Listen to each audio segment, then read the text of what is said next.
शांतिपुर नाम के गांव में चिंटू एक दिन पिंटू से मिलने के लिए जाने लगा। क्या हाल मेरे दो चिंटू। तब वो दोनों एक दूसरे से ऐसे बातें करे जा रहे थे, तभी उनकी तरफ एक गाड़ी काफी तेजी से आने लगी और उनके पास आकर रुक गई। क्या हाल चल रहा है चिंटू पिंटू? तब उस गांव के पास जो जंगल था, उस जंगल में अफरा तफरी मची थी। वहाँ पर कुछ जानवरों के शरीर से खून निकल रहा था, तो कुछ जानवर जलकर तड़प तड़प कर मरे थे। उसी गांव से जंगल में क्या हो रहा है इसकी छानबीन करने के लिए दो रोबोट आ गए और वो यहाँ वहाँ जांच करने लगे। उनमें से एक ट्रैक्टर रोबोट था तो दूसरा टैंक रोबोट। जब उन रोबोट ने वहाँ का नजारा देखा तब वो दोनों में पड़ गए, आखिर ये सब किसने किया। तभी वहाँ पर झाड़ियों को चीरते रोबोट ने उन पर हमला कर दिया।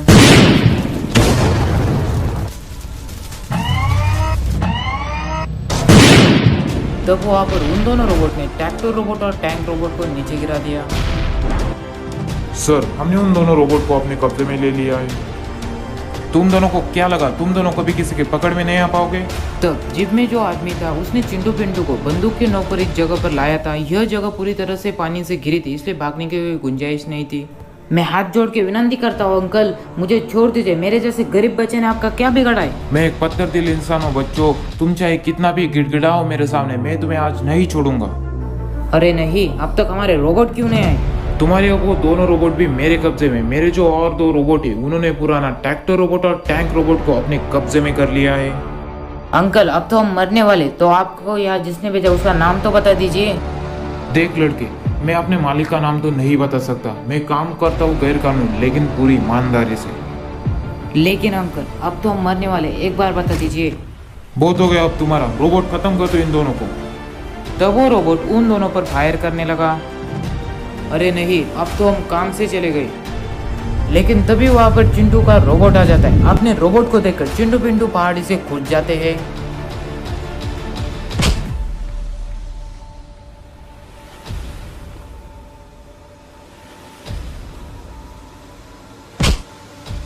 अरे नहीं, ये दोनों रोबोट आखिर कैसे बच गए?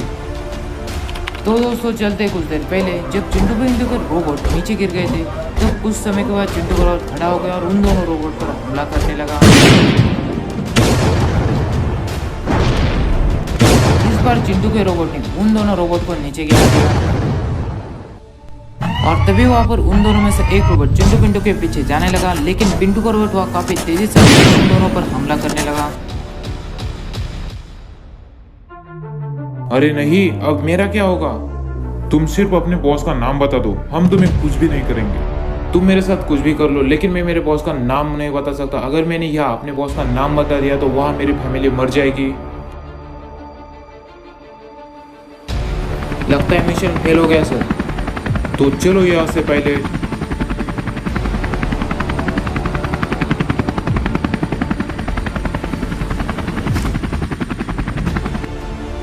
देखो, हमें पहले से ही पता चल गया था गांव में कुछ ना कुछ तो होने ही वाला है। गांव में काफ़ी नए लोग दिख रहे थे, इसलिए हम पहले से ही सतर्क हो गए थे। हमें सिर्फ तुम्हारे बॉस का नाम जानना था, इसलिए हम इतने देर से नाटक कर रहे थे। तो जल्दी से अपने बॉस का नाम बता दो। मैं नहीं बता सकता, चाहे तो मुझे मार डालो। तब कुछ देर बाद चिंटू पिंटू ने गाँव में पुलिस वालों को बुला लिया और उस आदमी को पुलिस वालों को सौंप दिया। या दूसरी तरफ एक बिजनेसमैन चिंटू पिंटू की तरफ आने लगा। आज फिर से चिंटू पिंटू, तुम दोनों की वजह से भयानक संकट गांव से टल गया। लेकिन अंकल, ये सब गुंडे जो हमें मारने के लिए भेज रहे हैं, हमें उसके बारे में फिर से पता नहीं चला। चिंटू, यहाँ पर सबको सोने चांदी की लालच पड़ी, इसलिए तुम दोनों पर हमले होते जा रहे हैं। कोई नहीं अंकल, सिर्फ इतने साल, अगले साल सरकार यहाँ माइनिंग करने वाले हैं, तब वो सारा सोना अच्छे हाथों में चला जाएगा। चिंटू, तुम मेरी एक बात याद रखना, अगर कोई बुरा करता है तो उसका कभी ना कभी बुरा होता ही है, लेकिन हमें हमेशा अच्छे काम करने चाहिए। हाँ अंकल, मैं ये बात आपकी हमेशा याद रखूंगा। तो वो बिजनेसमैन वहाँ से जाने लगा। शुक्र है भगवान, आपने मेरे पोतों की रक्षा की। अभी तो खेल शुरू हुआ है चिंटू पिंटू। दोस्तों, अभी तक आपको कहानी के बारे में ज़्यादा कुछ समझ नहीं आया होगा तो वीडियो को आखिर तक जरूर बने रहे, आपको सारी बातें समझ आ जाएगी। और इसे कहानी बनाने में काफ़ी मेहनत चली जाती है, तो वीडियो को लाइक कीजिए, चैनल को सब्सक्राइब कीजिए। लाखों हजारों साल पहले इस जगह पर कोई गांव नहीं था, तो सिर्फ एक घना जंगल। तब अंतरिक्ष से काफी सारे सोने के एस्ट्रॉइड इस जगह पर गिरने लगे, जिस कारण से यहाँ काफी सारे सोने के एस्ट्रॉइड इकट्ठा हो गए। लाखों हजारों साल बीतने लगे, जिस कारण से ये एस्ट्रॉइड अब धरती के अंदर समाने लगे। जब गवर्नमेंट को इस बात का पता लगा कि इस जमीन के नीचे काफी सारी सोना है, तब लोग इस सोने को पाने के लिए एक दूसरे को मारने लगे।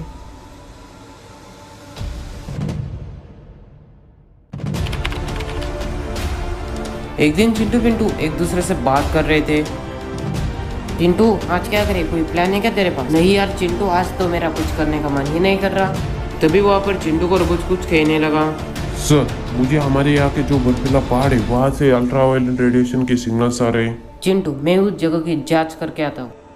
ठीक है यार, चले जाना, लेकिन संभाल के। अगर कोई मुसीबत आ गई तो मुझे ज़रूर बताना। तो वो दोनों वहाँ से जाने लगे।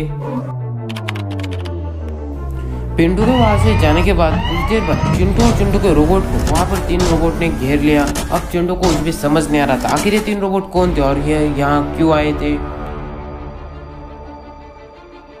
या दूसरी तरफ पिंटू अपने रोबोट को लेकर उस जगह पर आ गया था जहाँ से रेडिएशन के सिग्नल्स आ रहे थे, लेकिन उसे उस जगह पर कुछ भी नहीं दिखाई दे रहा था। तभी वहाँ पर जिसने चिंटू पिंटू को किडनैप किया था वो आदमी वहाँ अपना एक रोबोट लेकर आ गया। आखिरकार फंसी गए तुम जाल में। एक ऐसा ट्रैप है, मैं यहाँ खड़ा हूँ, मेरा रोबोट मेरे पीछे है, चाहे तो मैं चिंटू को भी बुला सकता हूँ। अगर चाहे तो तुम चिंटू को बुला सकते हो। तुम यहाँ अकेले खड़े हो, वहाँ चिंटू पर मेरे 3 रोबोट्स ने हमला कर दिया है। अब बचने की कोई गुंजाइश नहीं। अब क्या करोगे तुम? अरे नहीं, चिंटू पर 3 रोबोट्स ने हमला कर दिया। क्यों बच्चे, निकल गई सारी हवा? नहीं, मैं लड़ूंगा आखिरी सांस तक। या दूसरी तरफ चिंटू का हाल बेहाल हो गया था, उसे कुछ भी समझ नहीं आ रहा था। तभी चिंटू के रोबोट ने अपनी पूरी ताकत लगाकर उन 3 रोबोट पर हमला कर दिया और एक करके 3 रोबोट को मारने लगा। अरे वाह, रोबोट ने इन सबको तो काफी जल्दी मार दिया, लेकिन अब पिंटू खतरे में होगा। हम इन दोनों को जाकर उसे बचाना होगा। तभी यहाँ पर उन दोनों रोबोट की फाइट शुरू हो गई।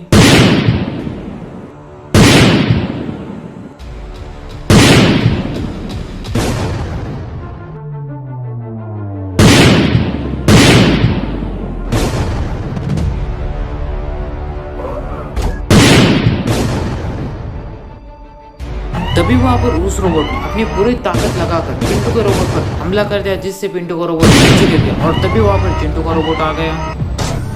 तो तुम बच गए हमारे रोबोट के अटैक से, लेकिन अब नहीं बचोगे।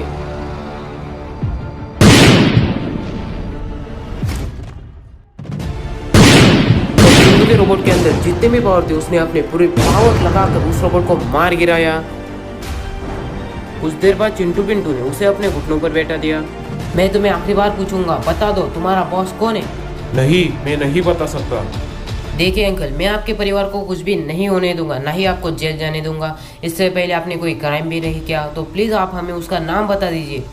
तब वो आदमी चिंटू पिंटू की बातें सुनकर सोचने लगा। काफी देर सोचने के बाद वो आदमी कहने लगा, देखो चिंटू पिंटू, मैं तुम्हें उस आदमी का नाम तो बता दूंगा, लेकिन मेरे परिवार को कुछ भी नहीं होना चाहिए। आप हम पर भरोसा रखिए, मैं आपके परिवार को कुछ भी नहीं होने दूंगा। जिसका नाम सुनकर शायद तुम्हें भरोसा भी ना हो, लेकिन वो सबसे हरामी और लालची आदमी है।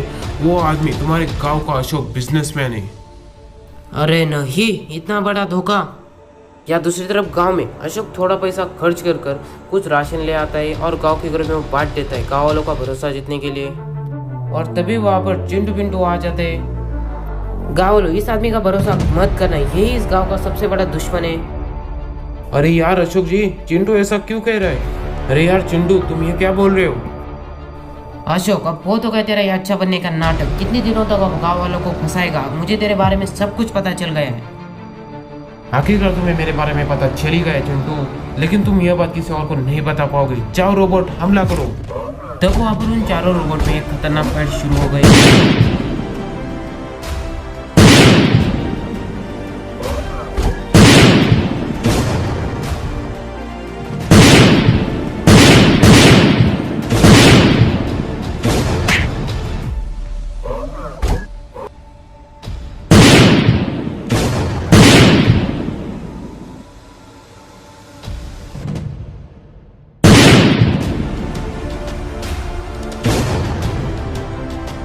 अब क्या होगा तेरा?